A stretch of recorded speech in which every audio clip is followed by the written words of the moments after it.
네, 안녕하세요. 저는 정영진이고요. 네, 저는 최욱이고요. 반갑습니다. 김용민입니다. 네. 네. 오늘 모실 분은요, 홍준표의 천적, 그리고 정진석의 천적. 와, 지금 시대에 제일 필요하신 분이네요. 그렇습니다. 이 시대 영웅 한 분 모시도록 와. 하겠습니다. 네. 더불어민주당의 민병두 의원 모시겠습니다. 와.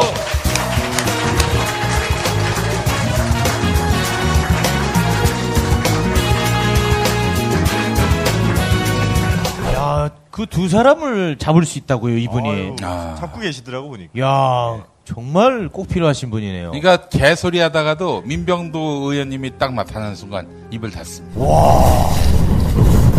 여러 사람이 홍준표 의원에 대해서 이제 비판을 하면 레드홍은 그 성격에 참지 못해요. 그래서 직접 전화를 하고 너 이럴 수 있냐? 네. 그럼 되게 이제 한두 번 하다 마는데 저한테는 전화를 못해요. 지금까지 한 번도 전화를 한 적이 없어요. 통화를 해보신 적이 없습니까? 제가 다 만나긴 했어요. 5년 만에. 제가 2012년 선거에서 이기고 한 2주일 전에 의원회관 앞에서 처음 부딪혔어요. 자유당 국회의원 중에 한 명이 그만 좀 하시라고. 레드홍 불쌍하지 않냐고. 불쌍하지 않냐고. 저 경상도로 쫓아내고 간신히 서울 올라왔는데 또 이렇게 맨날 그렇게 공격하면 좀 불쌍하지 않냐, 좀 살살 해라. 그래서 내가 그렇게까지 했나? 근데 마침 또 레드홍이 온다는 거예요. 그래, 그럼 모처럼 인사 좀 하지. 몇 년 만에 보는데 또 반갑기도 하더라고요. 또 한편 또 미안하기도 하고. 그래서 차에서 내리더라고요. 제가 이제 보자마자 오랜만이야 이제 그랬더니 깜짝 놀라죠. 워딩 그대로 좀 부탁드립니다. 오랜만이에요, 아니면 그건 좀 이따 설명할게요. 요거 마무리 짓고. 그때 이제 그 양반이 야, 너 서울시장 나간다며 그러더라고요. 그래서 한번 리턴 매치 해야지. 그랬더니 그냥 가버리더라고요. 리턴 매치 해야지. 그래서 그 5년 만에 쟤는 좀 이렇게 좀 썰렁하게 끝났는데. 아까 이제 부탁하신 게 뭐죠? 정확한 그 워딩. 끝에. 아이고, 홍준표 의원님 반갑습니다. 이렇게 하셨으면 저희는 인정 못 하거든요. 말이 짧았냐, 길었냐. 그렇지, 그 핵심이죠. 네. 핵심입니다. 거기 솔직히 미화하지 마세요. 네. 쫄았냐, 안 쫄았냐. 그렇지. 강한 척 하지 마시고. 네. 제가 2007년도에 그 당시에 이제 본회의장에 어떻게 좌석 배치가 되다 보니까 앞뒷줄로 앉게 됐어요. 근데 그 양반은 원체 레드홍은 그 화제 집중성이 강하니까 여야 할 것 없이 다들 이제 그 양반이 혼자 이렇게 떠드는 대로 다 듣고 있었어요. 근데 그 자리에서 한 얘기가 야, 민병두 그건 그럴 수 있죠. 저보다 한 나이가 너댓 살 위니까. 있잖아. 그 전략가, 저격수 이거 3선은 해. 김문수, 이재호 나 봐라. 3선은 하는데 3선 이상은 힘들어. 그래서 김문수는 도지사로 빠져나가고 이재호는 원내대표 한다. 이건 난 뭐냐. 그런 얘기는 충고 같기도 한데 그러다가 야, 병두야 임마 그러더라고요. 병두야 임마. 아니 앞에 얘기만 보면 그 전략가 안 하면은 죽는 수가 있어요.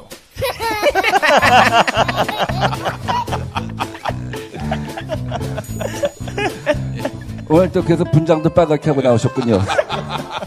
레드홍 빙의하려고 또 분장도 유난히 오늘 빨갛게 하셨는데 근데 이게 사람이 좀 난감하잖아요. 이게 충고 비스름한데 언제 봤다고 야 임마 그러더라고요. 근데 순간 부들부들 떨리는데 그때 전 또 초선이고 그래서 일주일을 사실 일주일을 가서 이거 어떻게 처리할 것인가. 전화를 해서 상대방한테 정중하게 뭐라고 할 거냐. 그래도 그게 아니지. 근데 원래 그 양반이 좀 그러긴 해요. 5분 내에 이제 반말이고 10분 지나면 얌마, 이건 다 알려. 그 전에 전혀 인연이 없는데 그렇게 하신 거예요? TV 토론을 몇 번 하긴 했었죠. 그러니까 또 홍준표 대표가 하고 다니는 얘기 중에 이런 말도 있어요. 이명박이가. 그렇죠. 이명박이가 나를 법무장관 시키려고 했어요. 이렇게. 이명박이가라고 한다니까 자기보다도 한 10살 넘는 그런 양반을 그렇게 이명박이가 박근혜라고 막 그렇게 얘기하고 고칭이 없어. 아나무인이군요. 아나무인 말 짧아요. 이게 검사 생활 오래 하면 그렇게 되는 경우가 좀 있어요. 이제 검사라고 다 그런 건 아닌데 하여간 아주 좀 특이한 어떤 그 성격을 갖고 있죠. 그래서 이제 일주일을 고민하다가 네. 이걸 다음 주에 이제 본회의장에 만나는데 이걸 길게 설명할 수가 없잖아요. 네, 그렇죠. 뭐라고 할 수 없잖아요. 그래서 이제 우리 레드홍이 제 뒷줄에 와서 딱 앉길래 딱 보자마자 툭 치면서 뒤통수를 툭 치면서 야 준표야 잘 있었어? 에이 거짓말하지 마세요. 아니 그러고도 남을 뿐이야. 그렇게 하고 싶었다. 제가 마음속으로. 일주일을 연습을 했습니다. 지금은 그게 이렇게 불편하지 않은데 예. 그 당시만 해도 제가 참 마음도 여리고 그래갖고 일주일을 연습을 한 거예요. 사실은. 연습하셨죠. 예, 연습하셨죠. 그래서 길게 하지 말자. 그러면 이게 내가 이 목소리에 이제 떨려 이게. 이게 보이니까 그때 깜짝 놀라더라고요. 그래서 하셨다고요? 그럼요. 아니 실제로 하셨어요. 왜 그래, 마 준표야? 아 진짜요? 그러니까 아마 홍준표 레드홍 일생에 그런 그 불의의 일격을 당해본 건 아마 그게 처음이었을 거예요. 그래서 이제 그다음부터는 이제 레드홍 만나면 레드홍이 저한테 반말하면 저도 반말. 레드홍이 저한테 존대하면 저도 존대. 존대하고. 이렇게 간 거죠. 야. 그 이제 레드홍이 그다음에 그 원내대표가 되고 당대표가 되고 최고위원이 되는데 제가 그 4년을 이제 거기서 32년간 그 당만 당선됐던 곳에서 서울 동대문. 이제 4년을 갖다 수모의 세월을 겪는데 어느 정도냐면 레드홍이 나타나면 사람들이 다 집중하고 다 썰리고 다 인사합니다. 심지어 우리 당 구의원도 가서 인사할 정도. 그 저 혼자 달랑 남아 있죠. 그렇지만 어디서 멀리선가 우리 지지자가 볼 거다 그래갖고 이제 앉아 있죠. 이제 레드홍이 오면 왔어? 왜냐하면 누군가가 보기 때문에 그건 우리를 지지하는 사람들이 거기서 위축되거나 흔들리면 안 되기 때문에 이제 그렇게 한 거죠. 아, 그래요. 2008년에 총선이 있었을 때 서울 동대문에 나가셨어요. 우리 민병도 의원님이. 그래서 레드홍한테 졌지. 근데 4년 동안 어떤 일이 벌어졌느냐. 그야말로 동네에서 안 본 사람이 없을 정도로 샅샅이 훑고 다니셨어요. 그래서 결국에는 실력으로 이기셨어. 2012년에. 그래서 홍준표가 거의 정계 은퇴 코너까지 몰리겠죠. 은퇴를 했죠. 은퇴 선언을 했죠. 광화문에 가서 이제 변호사 개업하고 그랬죠. 예. 그 당시에 TV 토론을 갖다 이제 우리가 하게 되면은 TV 토론을 이제 법적으로 하게 돼 있지 않습니까? 후보 간에. 근데 레드홍이 뭐 이만큼을 준비해 갖고 왔더라고요. 뭐 와서 열심히 읽고 막 공부하고 그러더라고요. 그래서 아니 지역구 현안이라는 게 몇 개 되지도 않는데 그걸 뭐 지금 와서 이제 공부를 하는지. 그래서 그때 TV 토론에 이제 한 토막만 소개해드리면 이런 게 있었어요. 우리 중랑천이 가을수기에 겨울에는 수심이 10cm 정도 됩니다. 깊은 데가. 그렇죠. 한여름에 깊은 데가 한 1m.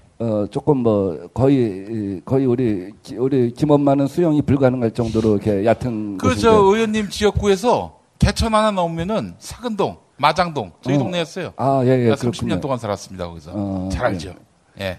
거기서 태양 아파트도 그렇죠. 지역구 아니십니까? 예, 맞습니다. 태양 아파트. 예. 동마장. 예. 그렇습니다.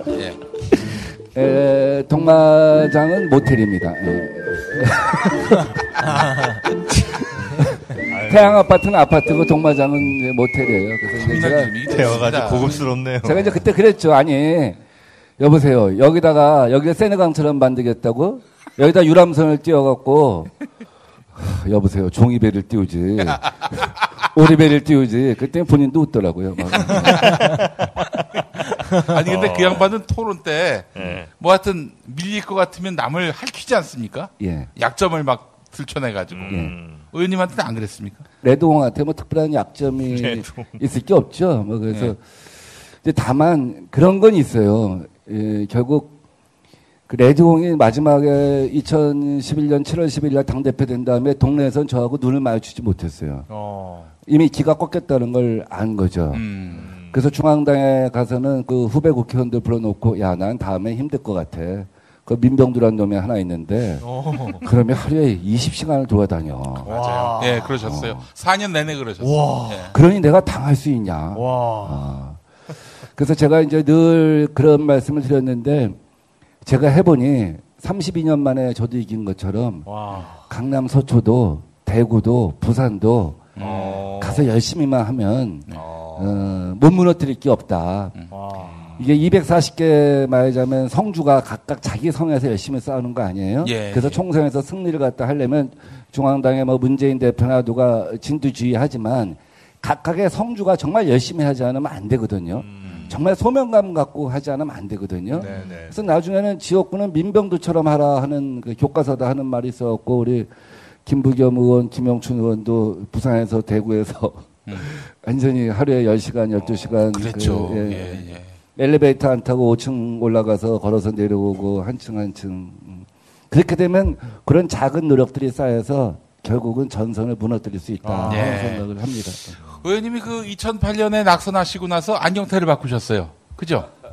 예, 저요 안경. 원래는 이제 그게 아니라 금태인가 그랬는데 검은 테로 바꾸셨어요. 안경 알이 없네요. 안경알이 요새 좀 형편이 어려워서 우선 테를 구하고 안경알은 이제 천천히. 이제 그게 아니라 그 유머는 홍준표한테 안 되는 것 같네요. 죄송합니다. 그 험지에 가서 이렇게 있다 보면 아주 심할 때는 하루에 30몇 군데를 갑니다. 야속 장소를. 그건 사람의 자기 개인의 어떤 목표만 생각해갖고는 할 수가 없는 것 같고 어떤 소명의식이 있어야 되는데 그러다 보니까 눈밑이 하도 자글자글해져서 이거 좀 커버하려고 이렇게 여유가 있으면 성형수술해서 그 눈밑 지방을 제거할 텐데 여유가 없어서 계속 이렇게 3만 원짜리 안경테로 가고 있습니다. 의원님 정말 부지런하게 이제 달려오셨는데 의원님 하면 제가 또 기억이 남는 게 참여정부 시절 열린우리당에 계실 때 전략통으로 통하셨지만 그때 열린우리당은 선거마다 다 졌습니다. 선거마다 다지는 전략통이셨는데 그건 당시에는 어떤 기분이셨는지 뭐야? 왜 매겨? 그래서 제가 제일 듣기 싫어할 말이 전략통입니다.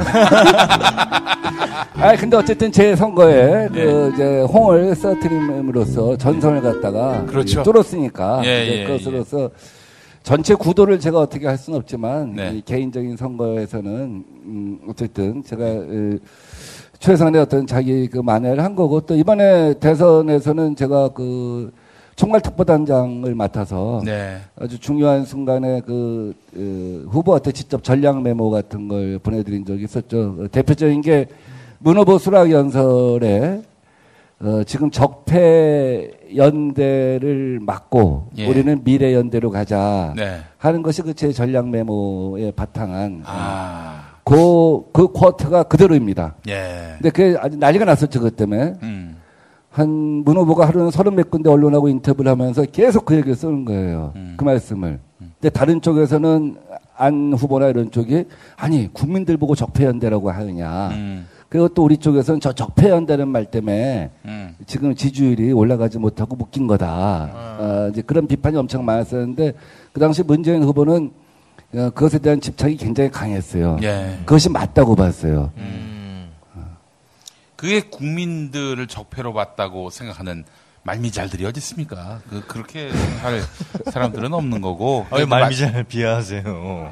이제 그런 거였죠. 4월 3일 날이 아마 우리가 후보 지명이고 4월 5일 날이 안 후보 지명된 날일 텐데 이제 우리가 먼저 후보 지명되면 컨벤션 효과가 상쇄될 거다. 그 다음은 그쪽이 그 다음에 하니까. 그러면 이제 앞으로 후보 등록하는 날까지 한 10여일 동안 저쪽은 실제로 후보 단일화는 안 할 거면서 마치 단일화 하는 것처럼 해서 볼륨을 키우고 우리는 네거티브로 묶어줄 거다. 그럼 우리는 어떻게 할 거냐? 저쪽의 단일화 쇼를 적폐 연대로 규정하고 우리는 미래 연대로 가자. 이 프레임으로 가면은 우리가 10여일을 갖다가 뚫고 갈 수 있다. 뭐 그런 메모였습니다. 딱 그 10여일 동안 안철수가 막 치솟고 문재인은 하락하고 그래서 막 골든 크로스가 났다. 이런저런 언론 플레이들이 막 나왔던 때였어요. 그 시기에. 그때 이현주 씨가 건너갔죠. 그런가요? 근데 이제 그 당시 우리 예상은 그 격차가 이제 유지될 것이다. 그것을 뭐 쫓아오거나 뒤집거나 이런 일은 없을 것이다. 아마 4월 3일, 5일 어간에 한 두세 개 여론조사에서 붙거나 한두 개가 뒤엎은 여론조사가 있는데 그건 일시적인 것이고 큰 역사의 흐름을 볼 때는 그 격차가 유지될 것이라고 보고 그렇기 때문에 자신만만하게 적폐연대를 규정하고 가자. 자, 진정한 전략통이 되신 우리 민병도 의원님 내년 지방선거 어떻게 예측하십니까? 내년 지방선거 이제 레드홍이 다시 또 레드홍 얘기로 가는데 이제 궁금하실 거예요. 도대체 왜 레드홍은 대통령이 청와대 부르면 안 가겠다고 하느냐. 맨 처음에 우리가 그렇게 생각했어요. 1대1 독상 차해달라고 하는 거다. 네. 왜냐하면 레드홍이 당대표가 된 다음에 다른 당에는 안 가고 통상적으로 정의당까지 다 방문을 하는데 네. 우리 당만 찾아왔었단 말이죠. 그러니까 1대1이다. 다른 야당은 필요 없다. 그래서 아마 독상 차해달라고 하는 것이 아닌가 하는 생각을 했었거든요. 근데 최근에 와서는 또 뭐라고 하냐면 생각이 난 북한 핵 문제를 푸는 해법이 다르다. 난 전술핵을 도입해야 되는데 내가 청와대 가서 할 얘기가 없지 않냐. 생각이 다른데 사실 생각이 같은 만날 이유가 뭐가 있어요? 생각이 다르니까 불러서 만나자고 하는 거 아니겠어요? 그럼에도 불구하고 청와대 부르면 계속 안 가겠다고 하고 전술핵 1000만 명 서명 운동하는 거는 포인트는 하나예요. 레드홍은 내년 선거는 안보 프레임으로 가자. 전술핵 1000만 명 서명 운동 하자. 그래서 지금 현재 어떤 그 민생이랄지 대통령 지지도 갖고 선거를 치르면 안 되니까 북한 핵 안보로 선거를 치르자 하는 것이 레드홍의 얄팍한 얄팍한 계산이라고 봐요. 근데 이번에 이제 레드홍의 계산은 이렇게 북한 핵 문제를 물고 가면 결국은 선거 구도가 지금 현재는 서울시장 후보도 내세울 수 없잖아요. 네. 그 당이. 예. 경기도지사 후보도 아마 없을 거예요. 뭐 억지로 내면 낼 수 있지 않을까 싶은데 근데 당선 가능성은 매우 희박하죠. 이렇게 보시면 돼요. 그러니까 국회의원이 선거에 나가면 국회의원직을 사직을 해야 되잖아요. 네. 2011년도에 나경원 의원이 국회의원직을 사직을 하고 우리 박원순 서울시장과 보궐선거를 했어요. 예. 그때 국회의원직을 사직을 했는데 2012년도에 공천을 안 줬어요. 그 2014년도에 보궐선거 때 살아서 돌아왔습니다. 그러니까 지금 현재 이 판이 그대로 된다면 서울하고 경기에 네. 레드홍당에서는 현직 국회의원 후보를 내기는 어려울 거다. 그 의원직 던지고 나올 사람은 없다. 결국 그래서 밀려갖고 레드홍이 나오게 되지 않을까. 아, 서울시장 후보로요? 네, 그래서 제가 레드홍하고 리턴 매치 해야지 내년에. 아, 그러면 의원님도 지금 서울시장 가시는 겁니까? 예. 아, 서울시장 후보로요? 예, 그래서 제가 레드홍하고 리턴 매치 해야지 내년에. 아, 그러면 의원님도 지금 서울시장 가시는 겁니까? 예. 본인 욕심 때문에 홍준표 끌어들이는 거 아니에요? 제가 3개월 전에 박원순 서울시장님하고 만나서 예. 서울시장님이 저랑 꼭 저녁 때 보재요. 네. 꼭 주말에. 예. 그래서 뭐 막걸리나 한잔 하자고 하자 했더니 또 술은 못 하신다네. 그걸 왜 토요일 날 주말에 불러? 그래서 이제 그 어떻게 하실 거냐고 말씀을 안 하셔요. 그래서 제가 말씀을 드렸지. 시장님이 3선 도전을 하시면 사람들은 시장님을 차기 대통령 후보감으로 보지 않고 행정가로 볼 수 있다. 그렇게 되면 우리 당 입장에서는 그 좋은 경쟁자, 대통령 후보 경쟁자 하나를 잃어버리는 걸 수가 있다. 그러니까 시장님은 더 큰 링에 가서 노셔야 된다. 야, 설득 포인트 잘 잡으셨네. 역시 전략가셔. 저는 뭐 누굴 비방하지 않아요. 그러니까 더 큰 링에 가서 노시라는 게 첫째였고, 두 번째는 그 다음에 대통령 하시려면 당을 위해서 그래도 헌신도 하시고 희생도 하고 여의도 정치도 보셔야지. 어떻게 레드 카펫만 밟으면서 갔다는 혹시 나중에 그런 비판이 있을 수 있으니까. 진짜 욕심 덩어리십니다. 아, 저보고 한 얘기입니까? 네네네. 왜? 본인 욕심 때문에 그런 거 아닙니까? 아니요. 저는 오해를 하시는데 그래서 결국 박원순 서울시장은 이제 사실상 3선 마음을 굳히셨죠. 그러나 네. 저한테 또 제가 사적으로 나눈 대화니까 그걸 다 공개할 수는 없습니다만 이제 왜 그러냐면 박원순 서울시장이 있는 게 저한테는 좋죠. 왜냐하면 박원순 서울시장이 안 계시면 후보가 굉장히 많이 나오겠죠. 근데 네. 박원순 박원순 서울시장이 있으면 사실 그 벽이 굉장히 높잖아요. 그러니까 사람들이 도전을 잘 안 하려고 할 겁니다. 네.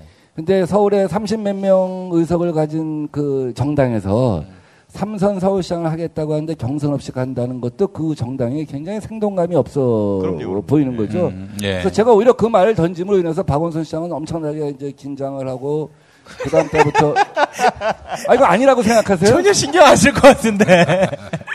아니 실제로 그래서 의원님 말씀대로 이 더불어민주당 안에서 많은 유력한 시장 후보들이 나오면은 뭐 당장은 뭐 후보가 되든 뭐 안 되든 뭐 그 차원의 문제도 있겠지만은 이 결국 이 굉장히 파이가 큰 그리고 또 굉장히 인물이 많은 그런 정당으로서 수권 능력을 굉장히 키우는 면이 있어요. 그럼요. 예. 그러니까 박원순 시장님이 잘한 것들이 많아요. 따뜻한 거 있잖아요.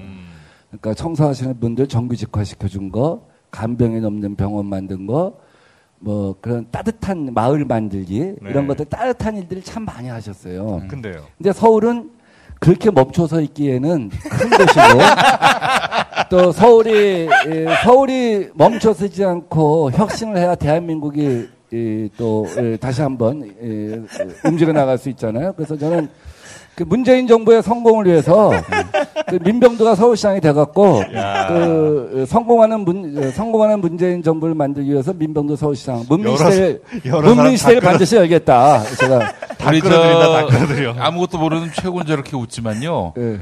홍준표는 미니언님 나오시면은 네. 오금을 딸 겁니다.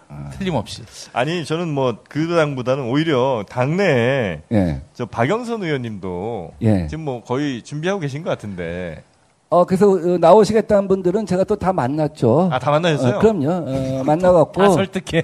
아니, 설득한 게 아니라, 자, 우리 그 전에 없던 경선을 해보자. 정말 예쁜 경선을 해보자. 민병도를 위한 경선을 해보자. 문민 시대를 만드는 경선을 해보자.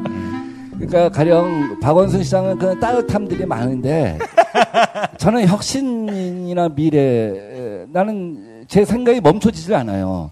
저는 정말 많은 그 생각과 상상력과 서울과 대한민국을 어떻게 하겠다는 생각들이 있는데 생각이 멈춰지지 않습니다, 시장님. 제 생각이 멈춰지지 않는데 어떻게 제가 여기서 정치를 갖다가 이 상태에 멈추겠습니까? 제가 서울시장을 나가서 저는 혁신이라는 아이디어를 갖고 사람들의 상상력을 갖다가 키워나가겠다, 풍부하게 하겠다, 대한민국의 사람들의 생각을 풍부하게 하겠다. 도대체 서울이라는 데가요, 박원순 시장의 잘못은 아닙니다만 어떻게 서울에 태어난 아이들이 공무원 되겠다, 의사, 변호사 되겠다, 노량진이 공시촌이 랜드마크가 되는 그런 것을 언제까지 방치할 거냐. 이제 앞으로 10년 이내에 서울에서 태어난 아이들은 정말 창업을 하겠다. 은하는 창업하고 개업 통계를 혼동해요. 무슨 말씀인지 아세요? 김밥 천국 만든 것도 다 창업 통계로 청년 창업 통계로 잡아. 이건 아니죠. 창업은 그 전에 없던 일자리를 만드는 겁니다. 외국의 대학생들은 내가 명문대학을 졸업해서 좋은 일자리를 차지하려고 하지 않고 좋은 일자리를 만들려고 해요. 정말 10년 내에 초등학생들부터 중학생, 고등학생들 생각과 문화와 분위기를 혁신시켜서 이것이 진정한 혁신이다 하는 생각을 저는 갖고 있고 거기에 대해서는 충분한 많은 고민을 하고 있습니다. 네. 감사합니다. 아니 근데 어쨌든 그 경선하시면 뭐 예. 아마 당원 50에 뭐 일반 여론조사 50 뭐 이렇게 아마 하실 거 아니에요. 예. 그러면 당원은 그래도 이제 당에 뭐 삼선 의원이시고 당에 계속 계셨으니까 뭐 조직도 어느 정도 있으시겠지만 당에서 한 두세 명 나와버리면 이게 또 갈릴 거 아닙니까? 근데 일반 여론조사는 아무래도 뭐 현 서울시장이 좀 유리할 거 아니에요. 그러면 전략통이시니까 전략적으로 따져보면 상당히 좀 불리한 상황 아닙니까? 당연히 불리하죠. 그 선거는 자기 현실을 아는 데서부터 시작을 하는 거죠. 그 박원순 시장은 재선 서울시장이고 사실 뭐 엄청난 저한테는 만리장성 같은 분이죠. 근데 이제 내년도가 되면 우리나라 선거란 게 한 6, 7개월 지나면서 몇 번 요동을 칩니다. 여러 가지 변수도 생기고 가령 박원순 서울시장이 그 북한 점증되는 핵 위기 또 레드홍의 그 안보 프레임 그 방사포, 장사정포의 두려움, 뭐 이런 것들로 자꾸 이제 이 사람들 갖다 공포의 분위기를 몰아넣을 때 우리 박원순 시장의 그 따뜻한 시장님이 그런 그 안보 프레임에 견뎌낼 수 적합한 있느냐? 것이냐. 아직 얘기 안 한 것 중에 하나가 서울을 수도권을 강철 지붕으로 보호해주겠다. 아이언덤 모르시죠? 강철 지붕이요? 예, 아이언덤. 예. 그 이스라엘이 개발한 이제 말하자면 그 방어 체계입니다. 그걸 아이언덤이라고 해요. 네. 제일 장사포, 방사정포가 오는 걸 막을 수 있는 제일 저고도 요걸 아이언덤이라는 체계로 막아요. 그 위에는 다윗의 돌팔매라고 하는 걸 막고 그 위에는 화살 에로우라고 하는 걸 막고 이제 이렇게 쭉 하는데 이 아이언덤은 4,000발을 갖다가 실제로 적의 공격을 받은 적이 있는데 그 중에 3,500발을 명중을 시켰습니다. 나머지 500발은 왜 명중을 안 시켰냐? 딱 보니까 발사됐는데 일로 오는 게 아니야. 논밭으로 떨어지고 사막으로 가는 거예요. 그래서 명중을 안 시킨 거예요. 예. 그래서 제가 최근에 이스라엘 대사를 3번이나 만났습니다. 그리고 그 아이언덤에 대해서 여러 번 따져보고 물어보고 또 왜 한국이 그걸 왜 도입을 안 하는가에 대해서도 우리가 확인하고 검증을 해봤는데, 커녕 뭐 그런 상상력을 갖고 있는 사람, 그거는 뭐 그런 얘기들을 갖다 해나갈 수 있는 사람, 민병도밖에 없다. 레드홍의 안보 프레임에 말려들지 않을 맞아서 평화 프레임을 강력하게 얘기하면서도 사람들의 불안감을 해소할 수 있는 여러 가지 이론적 체계 뭐 이런 것들을 갖다 저는 갖추고 있다고 생각합니다. 의원님이 오히려 지금 안보 불안을 조장해가지고 홍준표랑 같이 붙어가지고 뭐 이렇게 좀 불안하세요? 약간 그런 느낌이.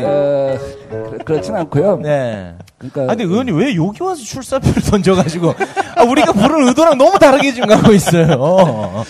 우리는 좀 홍준표 좀 혼내주고. 그래 계속하세요. 레드홍. 아니 그래 정진석이 좀 혼내달라고 불렀는데 이상하게 저 서울시장이 꽂히셔가지고 정진석이 좀 혼내주세요. 이 사람 왜 그런 겁니까? 그 정진석 이유가 있을 거 아닙니까? 갑자기 그런 돌출 발언을 한 이유. MB 보라고 한 것도 하나가 있겠죠. 네. 그러니까 이제 MB 때 정무 수석도 하고 그랬기 때문에 사실은 이제 MB 입장에서는 불러갖고 한 명 한 명 다 불러서 야 니들 뭐 하고 있느냐 이렇게 이제 방패막이 같은 거 갖다 하고 테스트도 해보고 프레임을 바꿔보려고 한 것도 물론 있을 겁니다. 혹시 MB가 이러지 않았을까요? 뭐 내가 뚫리면 뭐 너희들은 뭐 안전할 것 같냐? 뭐 나를 막지 못하면 뚝이 무너진다. 이러지 않았을까? 별로 흥미가 없어. 아니 뭐 그런 동병상련 같은 그런 걸 갖다 호소했을 거예요. 네. 너희들하고 성할 줄 아느냐. 내가 무너지면 다 이제 웃음아발 다 무너지는 거다. 그러니까 니들이 여기서 지금 이 전선을 갖다 쳐야 된다 하는 뭐 그런 얘기를 했을 거라고 저는 생각합니다. 저도. 예. 그래서 뭐 앞장서서 이제 총대를 맸지만 총대를 누구나 다 매는 건 아니에요. 그렇다고 MB의 측근들이 다 총대를 맨 건 아니잖아요. 그렇죠. 지금 뭐 이재호, 정진석 그게 한 두세 정도인데, 그러니까 그건 되게 그런 사람들이 아까 말했던 것처럼 정치적으로 어떤 잊혀지는 것에 대해서 그 굉장히 괴로워하고 힘들어하는 사람들이 되게 그런 경우 또 총대를 많이 메고 나서지 않냐 하는 생각이 들어요. 근데 정진석이 이런 막말을 해가지고 얻을 수 있는 게 뭐죠? 아까 그랬잖아요, 제가. 얻을 수 있는 걸 계산하고 한 게 아니라 잊혀지는 거에 대한 괴로움이 있다는 거죠. 그냥 주목받고 싶어서 하는 거예요? 그래서 결국은 이제 잊혀지는 걸 두려워하는 사람들이 다시 이제 부상을 할 때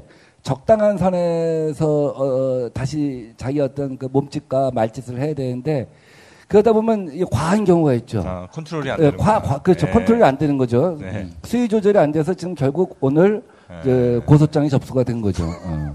유죄로 갈 가능성이 굉장히 물론 이제 법원 판단이 있겠습니다만 갈 가능성이 굉장히 높은 수준 아닙니까 이 정도면? 우리 다 아는 깨시민들은 다 아는 거지만 사실관계에 철저한 왜곡이고 또 사실을 갖다가 확인한 의무를 소홀히 한 거죠. 그러니까 우리 명예훼손죄라고 하는 것이 알 권리, 공공의 알 권리를 위해서 이런저런 문제 제기를 할 수는 있습니다만 심지어 그래서 허위 사실이라고 할지라도 자기가 허위 사실 인식하지 못했다고 한다면 명예훼손죄에 해당되지 않죠. 네, 그렇죠. 이게 사실로 볼만한 정황이나 여러 가지 근거들이 있으면은 설령 그게 사실이 아니더라도 면책될 수 있는 여지가 있는데, 근데 이거는 지금 두 분이 부부싸움을 했다. 한 분이 가출했다.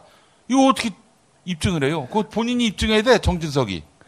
그러니까 최소한의 자기 확인 의무를 갖다가 결했기 때문에 이거는 유죄 가능성이 굉장히 높다 하는 생각이 듭니다. 네. 그러니까 우리 서울시장 얘기 아닐 때는 굉장히 흥미가 없어 보이네요.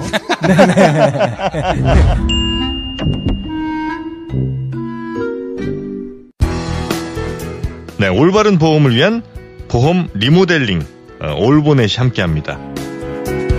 워낙 보험들은 이제 보통들 현대인들은 다들 여러 개씩 가입을 하신 경우가 많은데 이 보험료 많이 나가지만 정작 보장받을 때는 받을 게 없는 게 사실입니다.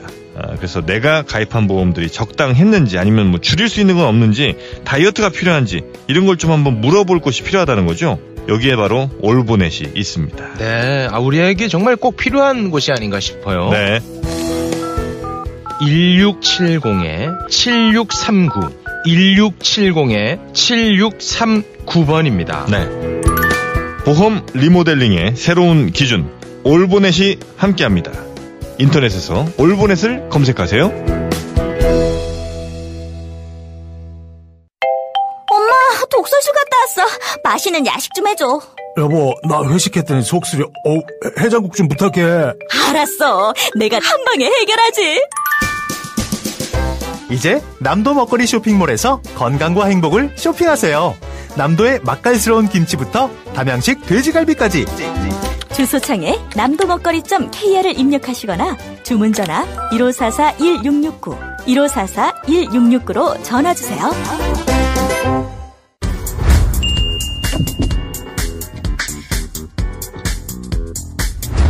완전 무알콜 올리덴탈 체크 가글. 이미 뭐 많은 분들이 온라인에서 사용해 보시고 너무 좋다고. 네. 입이 따갑지 않으면서도 이렇게 개운할 수 있나? 이런 그렇습니다. 얘기 많이 하십니다. 평소에 이제 그 더러운 막말 많이 하는 사람들 요걸로 각을 해야 됩니다. 우리 김엄마 그래요? 씻어내야지요. 그래요. 네. 쓰는데. 그러니까 입이 저렇게 막말이 되는 거예요.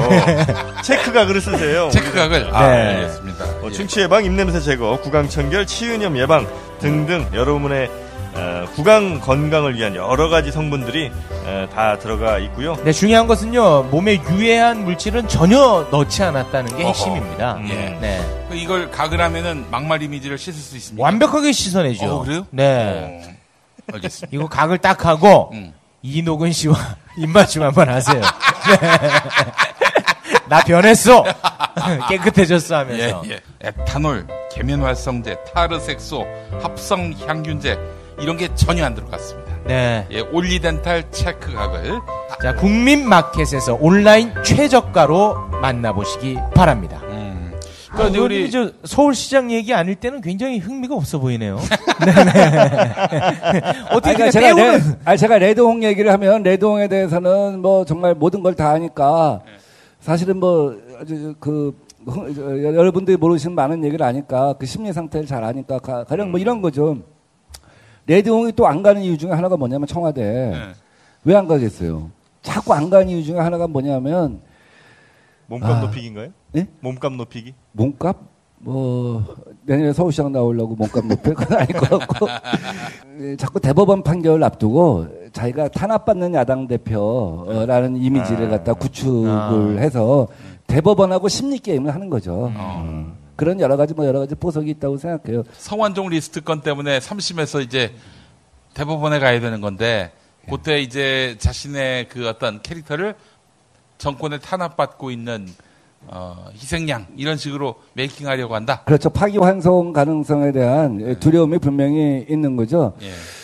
레드홍 그래요. 홍준표를 이기시고 홍준표가 그때 그 뒤에 변호사 개업했을 때 그때 같이 식사를 했었어요. 저하고 뭐 저만 단둘이 한 건 아니지만은 근데 이 양반이 정말 큰 충격을 받았더라고요. 그때 그래서 방송 MC로 나서려고 했고 그 차원에서 이제 김어준, 주진우 저 셋이 밥을 같이 먹었는데 홍준표 대표하고 밥은 누가 샀어요? 홍준표 대표가 샀죠. 어준아, 그 JTBC MC 제안이 왔는데 뭐 나하고 뭐 같이 나가자 이렇게 이제 제안을 했었어요. 뭐 김어준 총수가 뭐 거기 응할 사람은 아니지만 그렇게 해서 저 방송인으로 이제 새 인생을 출발하려는. 인생 이모작을 해보려는 그런 의지도 있었어요. 그때. 그런 시련을 우리 의원님께서 주신 거 아닙니까? 그렇죠. 네. 그래서 우리 김어준 김어준 프로그램에 나가서 이제 그때 그 과정을 잘 아니까 그때 정계 은퇴한 거 사실 아니냐. 동대문 주민들한테 그 버림당한 거 사실 아니냐. 그랬더니 본인이 내가 무슨 버림을 당했냐. 동대문 주민들이 나를 배신했지. 재밌어. 내가 동대문을 강남같이 만들어놨는데, 속기록 우리 여비서 가서 보여주더라고. 그래서 내가, 동대문에 강남같이 된 데가 있으면 한 군데만 들어보라고 홍준표한테 가서 레드홍한테 얘기하고 싶은데. 재밌다. 참 대단한 사람이에요. 정말 대단한 분입니다. 그분. 또 하나는 이제 SBS에 나가서, 당신 그때 정계 은퇴한다고 그 트위터도 날리고 그러지 않았느냐. 그랬더니 내가 언제 정계를 떠난다고 했냐? 동대문을 떠난다고 했지. 그래서 그 말을 듣고 제가 또 참을 수 없더라고. 그래서 반드시 하여간 이번에 리턴 매치를 갖다 해서. 그만하세요. 다시는 그 얘기가 안 나오게 하고 싶어요. 아유, 홍준표 씨는 서울시장 안 나오고요. 다음 대선 나오려고 할 겁니다. 그러면 대권 도전하시는 건 어떠세요? 대권에서. 더 좋아. 신났어. 뭐, 체급을 막 올리시네. 이게, 가을은 천고마비의 계절이 아니라 천고임비의 계절이라고, 사람이 살찌는 계절이라고 막 체급을 막 올려버리니, 뭐, 식은땀이 나네요. 지금 발은 뭐 방실 둥둥 떠 있네요. 하늘 떠 있어, 지금, 발이. 아이고. 아, 의원님이 아주 야망이 크신 분이네요.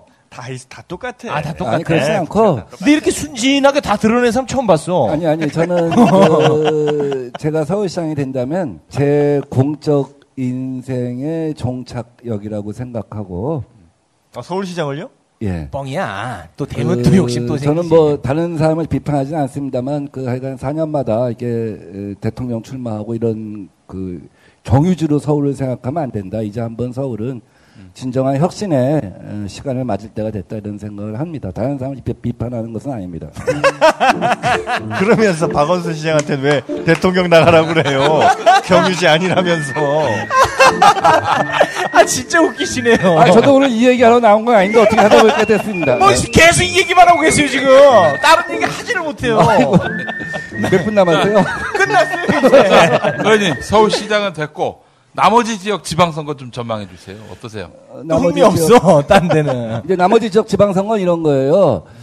안철수 대표가 이제 갑자기 당대표 선거에 나오겠다고 한 거예요. 네. 누구나 아까 말씀드린 것처럼 되게 잊혀지는 시간이 필요한데 잊혀지지 않고 나온 거예요. 왜 나왔냐.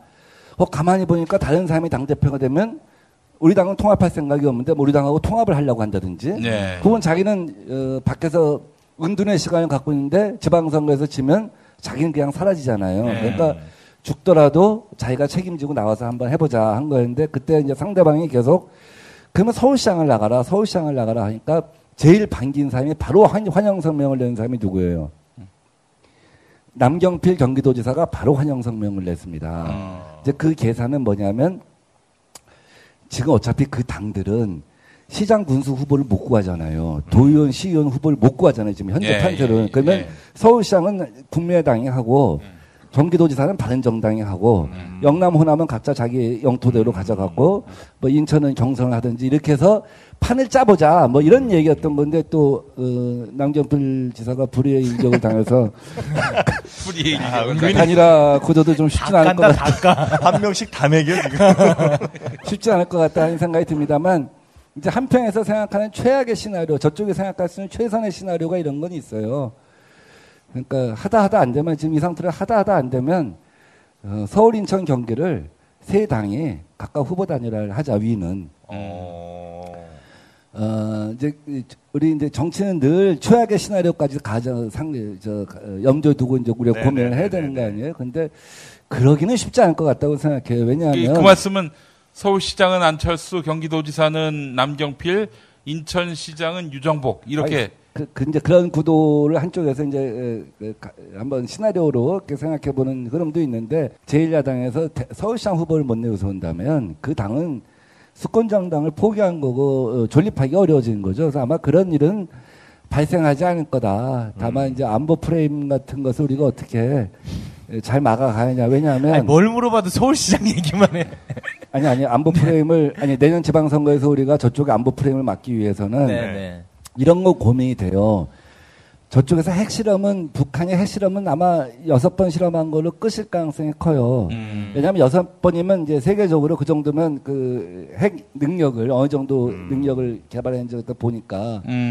근데 이제 ICBM하고 SLBM은 한 번씩 실험할 가능성이 있다. 그래야지 이제 그 정도까지 한 2번 정도 실험을 더 하게 되면 이제 미국 간의 그 당시 본격적인 대화 국면이 열릴 거다. 근데 그 사이에 서로 최대한의 치킨 게임을 하고 있는 거죠. 최대한의 압박과 관여를 하고 있는 거죠. 우리도 어떻게 보면 최대한의 압박과 관여 전술을 펼치고 있는 것이고. 근데 그것이 이제 지방선거 관점에서까지 역상에서 보면 우리는 이렇게 이제 예상을 하고 가야 하는데 일반 국민들은 그 상황 자체를 우리 대통령이 컨트롤 못하는 걸로 보고 또 안보 불안으로 이어질 수가 있는 부분이 있기 때문에 그 부분은 이제 정부가 잘 설명하고 잘 컨트롤하고 잘 대응하고 지금 뭐 전 잘하고 있다고 봐요 기본적으로. 그런 것이 굉장히 필요하다는 전체 선거 구도에서 이거는 꼭 필요하다는 생각이 듭니다. 예. 네, 아무튼 시켜드릴게요 서울시장. 저희 이참에 서울시장이 교통방송사장 결정할 수 있거든요. 아, 예. 지명해 주시죠. 아, 교통방송 사장을. 그렇지. 우리 김엄마로? 아니, 정영진으로. 아, 제가요? 예. 뭐 3인 공동사장으로 가죠, 뭐. 그래서 이제 4시부터 10시까지, 10시부터 또 오후 4시까지, 또 오후 4시부터 밤 12시까지. 왜냐면 뭐 24시간 교통 상황을 우리 서울 시민들이 항상 궁금해 하니까. 예. 근데 우리 서울 이제 교통방송 사장이 되시려고 한 분들은 서울시에 24시간 어떤 교통 안전 상황을 늘 이렇게 고민하고 궁금해하고 이러실 텐데 이제 세 분이 같이 이렇게 공동 사장을 네. 3교대제로 이렇게 하셔서 여러분은 챙겨주시기 내년부터 바랍니다. 최욱의 뉴스 공장을 들으시게 될 겁니다. 아이씨. 왜? 왜 나 욕먹여? 우리 의원님. 그렇게 간절히 원하시니까 이 질문 해드릴게요. 네. 서울시장을 그렇게 하고 싶어하는 이유를 아주 심플하게 한 문장으로 말씀해 주시면서 마무리를 짓죠. 저는 생각이 멈추질 않아요. 저는 서울시장에 대한. 아니. 저는 우리나라가 세계에서 미래가 가장 빨리 온 나라가 됐으면 해요. 또 북유럽에 사는 사람들은 죄송합니다. 우리가 좀 더 따뜻한 미래에 살고 있다고 합니다. 실리콘밸리는 세계에서 미래가 가장 빨리 오는 곳이라고 생각해요. 저는 미래로 가는 생각이 멈춰지지 않기 때문에 제 머리와 가슴 속에서 멈춰지지 않기 때문에 서울시장을 하려고 한 겁니다. 근데 교육부, 네네네네네. 근데 그거는 뭐 교육부 총리나 이쪽이 더 좋은 거 아닙니까? 과학기술부 장관이나 뭐 예를 들면 오늘 뭐 레드홍하고 대통령 선거하라고 한 분부터 뭐 하여간 뭐 제가 자기 교통방송 3인 사장 체제로 가니까 뭐 교육부 총리 무슨 뭐 다 나오는데 일단은 내년 우리 문재인 정부의 성공을 위해서 지방선거가 중요하니까 또 지방선거가 의미 있게 치러지기 위해서는 좀 더 다양한 생각을 가진 사람들이 나와서 그 서로의 꿈과 생각을 갖고 경연하는 것이 좋다. 오늘은 이제 이 정도로 제가 마무리하겠습니다. 네. 뭐 이야기 조그만 사람처럼. 아니 진 빠지게 들었어요 오늘. 나 깜짝 놀랐어요. 야 이렇게 나는 자리에 연연하는 사람 처음 봤어요. 이렇게 노골적으로. 네. 우리 정영 제가 제 얼굴은 이렇게 만져보면 이렇게 두껍지는 않은데 사실 정치하는 사람들은 포스코가 되라는 말이 있어요. 포스코. 제가 아이언맨이 되라는 얘기 있습니다. 아니, 그러니까 제가 동네에 가서 정말 아무도 없는 곳에서 혼자 다 홍준표만 바라보는 곳에서 돌 때는 얼마나 힘들었겠어요. 그러니까 그게 한 달, 2달, 3달 지나면서 어떤 장소에 가서도 이렇게 굴하지 않고 당당해지려는 노력을 했고 그러다 보니까 뜻하지 않게 오늘 얼굴이 포스코가 됐습니다. 강판이 됐습니다. 저는 개인적으로는 우리 의원님 예전에 뭐 토론 나오실 때 보면 너무 좋아했어요. 토론 정말 그 상대방의 어떤 뭐 의견 같은 거를 막 이렇게 화내지도 않으시면서 잘 논리적으로 잘 격파한다고 그럴까? 이런 맞다고 끄덕거리신다. 저도 뭐 계속 염두에 두고 있어요. 뉴스 공장. 알겠습니다. 그럼 저희가 내년 차기 서울시장은 우리 민병도 의원님 시켜드리지 뭐. 아이 그래 하세요. 아니 전 사실 민병도 의원님 동대문에서 4년 동안 준비하신 과정 보면서 이분이 이렇게 사고를 칠 줄은 정말 몰랐는데 대단한 그런 4년이었어요. 그 4년을 기억하고 또 지켜본 사람들은 너희들처럼 웃지 않습니다. 웃지 않아요. 예. 네. 알겠습니다. 웃지 마. 웃기기는 웃기더라고요. 네네. 아무튼 의원님은 항상 이제 기적을 보여왔기 때문에 이번에도 우리가 웃었던 것을 혼이라도 내듯이. 꼭 기적을 이뤄내시기 바라겠습니다. 아, 박수 쳐, 박수. 깊은 데가. 그렇죠. 한여름에 깊은 데가 한 1m, 예. 조금 뭐, 거의 우리 김엄마는 수영이 불가능할 정도로 이렇게 얕은. 저 의원님 지역구에서 개천 하나 넘으면은 사근동, 마장동, 저희 동네였어요. 아, 예, 예. 30년 동안 살았습니다, 거기서. 잘 알죠.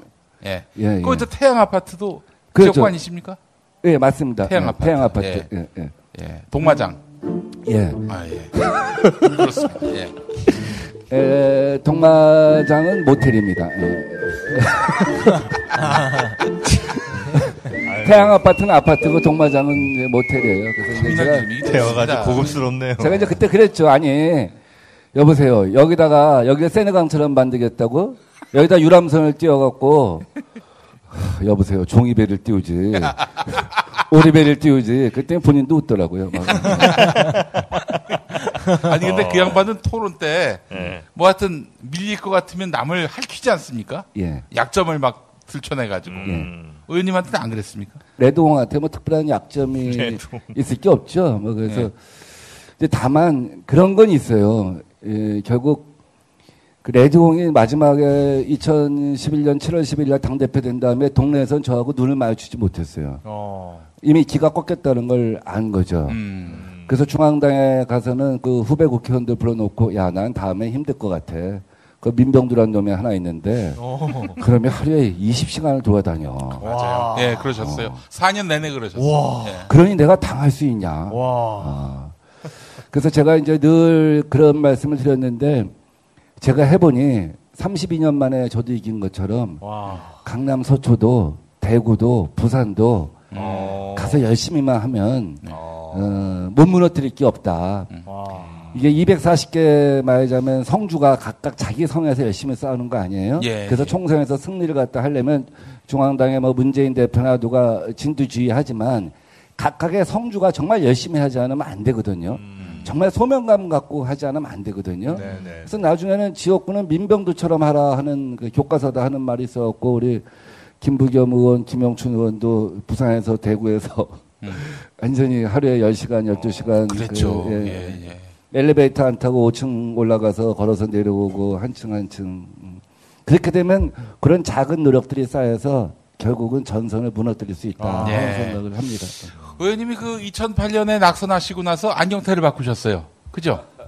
예, 저요 안경. 원래는 이제 그게 아니라 금태인가 그랬는데 검은 테로 바꾸셨어요. 안경 알이 없네요. 안경 알이 그래서 좀 형편이 어려워서 우선 테를 구하고 안경 알은 이제 천천히.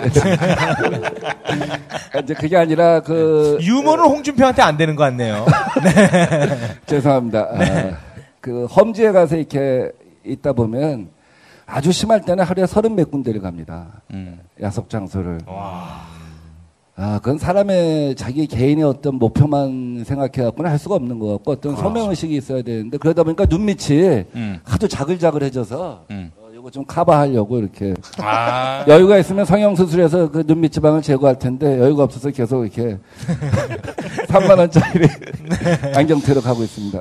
의원님 정말 부지런하게 이제 달려오셨는데 의원님 하면 제가 또 기억이 남는 게 참여정부 시절 열린우리당에 계실 때 전략통으로 통하셨지만 그때 열린우리당은 선거마다 다 졌습니다. 선거마다 다지는 전략통이셨는데 당시에는 어떤 기분이셨는지 왜 매겨? 그래서 제가 제일 듣기 싫어할 말이 안보로 선거를 치르자 하는 것이 레드홍의 얄팍한 얄팍한 계산이라고 봐요. 근데 이번에 이제 레드홍의 계산은 이렇게 북한의 문제를 물고 가면 결국은 선거 구도가 지금 현재는 서울시장 후보도 내세울 수 없잖아요. 네. 그 당이. 예. 경기도지사 후보도 아마 없을 거예요. 뭐 억지로 내면 낼 수 있지 않을까 싶은데 근데 당선 가능성은 매우 희박하죠. 이렇게 보시면 돼요. 그러니까 국회의원이 선거에 나가면 국회의원직을 사직을 해야 되잖아요. 2011년도에 나경원 의원이 국회의원직을 사직을 하고 우리 박원순 서울시장과 보궐선거를 했어요. 그때 국회의원직을 사직을 했는데 2012년도에 공천을 안 줬어요. 그 2014년도에 보궐선거 때 살아서 돌아왔습니다. 그러니까 지금 현재 이 판이 그대로 된다면 서울하고 경기에 레드홍당에서는 현직 국회의원 후보를 내기는 어려울 거다. 의원직 던지고 나올 사람은 없다. 결국 그래서 밀려갖고 레드홍이 나오게 되지 않을까. 아, 서울시장 후보로요? 예, 그래서 제가 레드홍하고 리턴 매치 해야지 내년에. 아, 그러면 의원님도 지금 서울시장 가시는 겁니까? 예. 아, 서울시장 후보로요? 예, 그래서 제가 레드홍하고 리턴 매치 해야지 내년에. 아, 그러면 의원님도 지금 서울시장 가시는 겁니까? 예. 본인 욕심 때문에 홍준표 끌어들이는 거 아니에요? 제가 3개월 전에 박원순 서울시장님하고 만나서 예. 서울시장님이 저랑 꼭 저녁 때 보재요. 네. 꼭 주말에. 예. 그래서 뭐 막걸리나 한잔 하자고 하죠 했더니 또 술은 못 하신다네. 그걸 왜 토요일 날 주말에 불러? 그래서 이제 어떻게 하실 거냐고 말씀을 안 하셔요. 그래서 제가 말씀을 드렸지. 시장님이 3선 도전을 하시면 사람들은 시장님을 차기 대통령 후보감으로 보지 않고 행정가로 볼 수 있다. 그렇게 되면 우리 당 입장에서는 그 좋은 경쟁자, 대통령 후보 경쟁자 하나를 잃어버리는 걸 수가 있다. 그러니까 시장님은 더 큰 링에 가서 노셔야 된다. 야, 설득 포인트 잘 잡으셨네. 역시 전략가셔. 저는 뭐 누굴 비방하지 않아요. 더 큰 링에 가서 노시라는 게 첫째였고, 두 번째는 그 다음에 대통령 하시려면 당을 위해서 그래도 헌신도 하시고 희생도 하고 여의도 정치도 보셔야지. 어떻게 레드 카펫만 밟으면서 갔다는 혹시 나중에 그런 비판이 있을 수 있으니까. 진짜 욕심 덩어리십니다. 아, 저보고 한 얘기입니까? 네네네. 왜?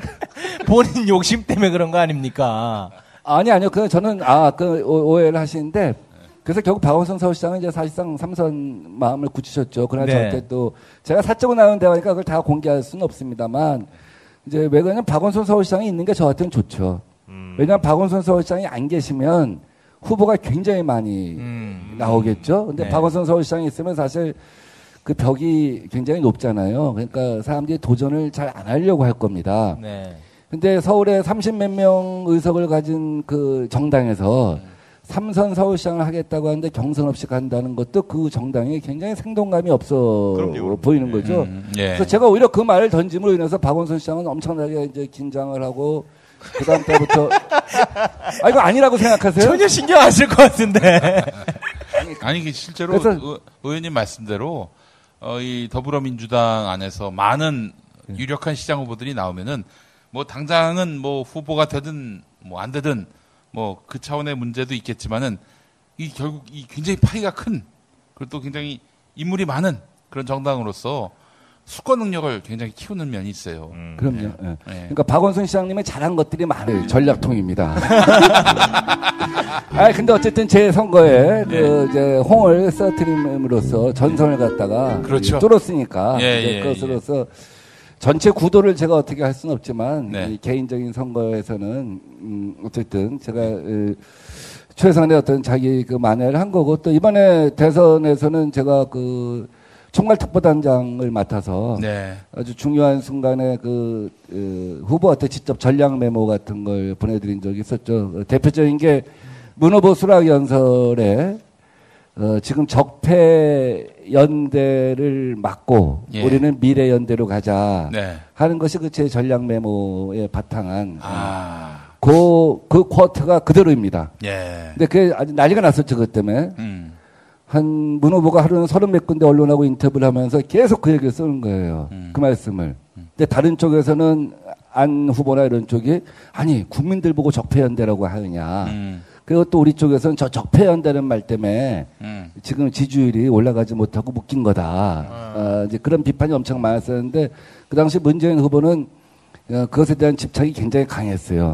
그것이 맞다고 봤어요. 그게 국민들을 적폐로 봤다고 생각하는 말미잘들이 어디 있습니까? 그렇게 할 사람들은 없는 거고. 왜 말미잘 비하하세요?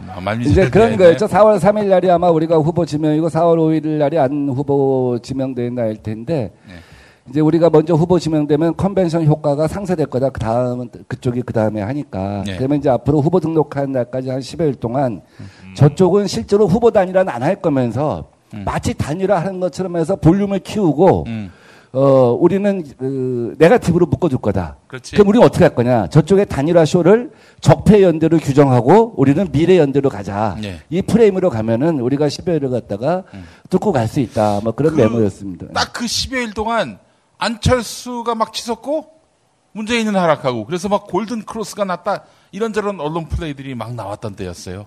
예, 그 시기에. 그때 이현주 씨가 건너갔죠. 아, 그런가요? 예. 근데 이제 그 당시 우리 예상은 그 격차가 이제 유지될 것이다. 그것을 뭐 쫓아오거나 뒤집거나 이런 일은 없을 것이다. 아마 4월 3일, 5일 어간에 한 두세 개 여론조사에서 붙거나 한두 개가 뒤엎은 여론조사가 있는데 그건 일시적인 것이고 큰 역사의 흐름을 볼 때는 그 격차가 유지될 것이라고 보고 그렇기 때문에 자신만만하게 적폐 연대를 규정하고 가자. 자, 진정한 전략통이 되신 우리 민병도 의원님, 내년 지방선거 어떻게 예측하십니까? 내년 지방선거 이제 레드홍이 다시 또 레드홍 얘기로 가는데 이제 궁금하실 거예요. 도대체 왜 레드홍은 대통령이 청와대 부르면 안 가겠다고 하느냐.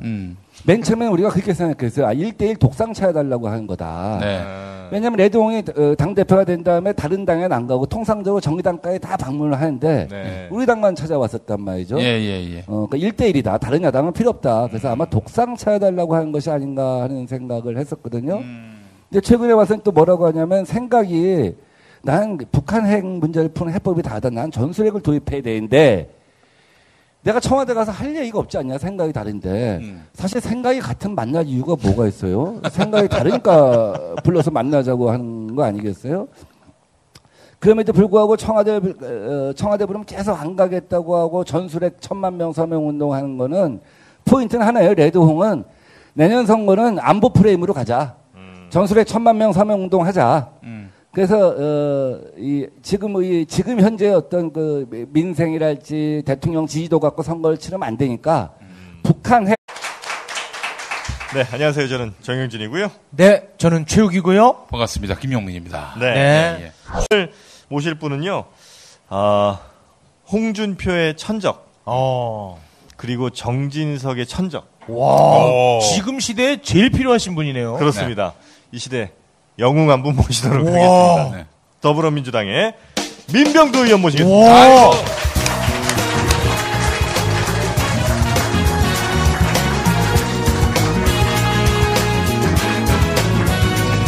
야, 그 두 사람을 잡을 수 있다고요, 이분이. 잡고 계시더라고 보니까. 야, 정말 꼭 필요하신 분이네요. 그러니까 개소리 하다가도 민병도 의원님이 딱 나타나는 순간 입을 닫습니다. 와. 여러 사람이 홍준표 의원에 대해서 이제 비판을 하면 레드홍은 그 성격에 참지 못해요. 그래서 직접 전화를 하고 너 이럴 수 있냐? 그럼 되게 이제 한두 번 하다 마는데 저한테는 전화를 못해요. 지금까지 한 번도 전화를 한 적이 없어요. 통화를 해보신 적이 없습니까? 제가 다 만나긴 했어요. 5년 만에 제가 2012년 선거에서 이기고 한 2주일 전에 의원회관 앞에서 처음 부딪혔어요. 자유당 국회의원 중에 한 명이 그만 좀 하시라고. 레드홍 불쌍하지 않냐고. 불쌍하지 않냐고. 저 경상도로 쫓아내고 간신히 서울 올라왔는데 또 이렇게 맨날 그렇게 공격하면 좀 불쌍하지 않냐, 좀 살살 해라. 그래서 내가 그렇게까지 했나? 근데 마침 또 레드홍이 온다는 거예요. 그래, 그럼 모처럼 인사 좀 하지. 몇 년 만에 보는데 또 반갑기도 하더라고요. 또 한편 또 미안하기도 하고. 그래서 차에서 내리더라고요. 제가 이제 보자마자 오랜만이야 이제 그랬더니 깜짝 놀라죠. 워딩 그대로 좀 부탁드립니다. 오랜만이에요, 아니면 그건 좀 이따 설명할게요. 요거 마무리 짓고. 그랬더니 이제 그 양반이 야, 너 서울시장 나간다며 그러더라고요. 그래서 한번 리턴 매치 해야지. 그랬더니 그냥 가버리더라고요. 리턴 매치 해야지. 그래서 그 5년 만에 쟤는 좀 이렇게 좀 썰렁하게 끝났는데. 아까 이제 부탁하신 게 뭐죠? 정확한 그 워딩. 끝에 아이고 홍준표 의원님 반갑습니다. 이렇게 하셨으면 저희는 인정 못 하거든요. 말이 짧았냐 길었냐. 그렇지, 그 핵심이죠. 네네. 거기 솔직히 미화하지 마세요. 쫄았냐 안 쫄았냐. 그렇지. 강한 척하지 마시고. 제가 2007년도에 그 당시에 이제 본회의장에 어떻게 좌석 배치가 되다 보니까 앞뒷줄로 앉게 됐어요. 근데 그 양반은 원체 뭐 레드홍은 그 화제 집중성이 강하니까 여야 할 것 없이 다들 이제 뭐 그 양반이 혼자 이렇게 떠드는 대로 다 듣고 있었어요. 근데 그 자리에서 한 얘기가 야 민병도 뭐 그건 그럴 수 있죠. 저보다 한 나이가 너댓 살 위니까 있잖아. 그 전략가 저격수 이거 3선은 해. 김문수, 이재호 나 봐라. 3선은 하는데 3선 이상은 힘들어. 그래서 김문수는 도지사로 빠져나가고 이재호는 원내대표 한다. 이건 난 뭐냐. 뭐 그런 얘기는 충고 같기도 한데 그러다가 야 병두야 임마 그러더라고요. 병두야 임마. 아니 앞에 얘기만 보면 그 전략가 안 하면은 죽는 수가 있어요.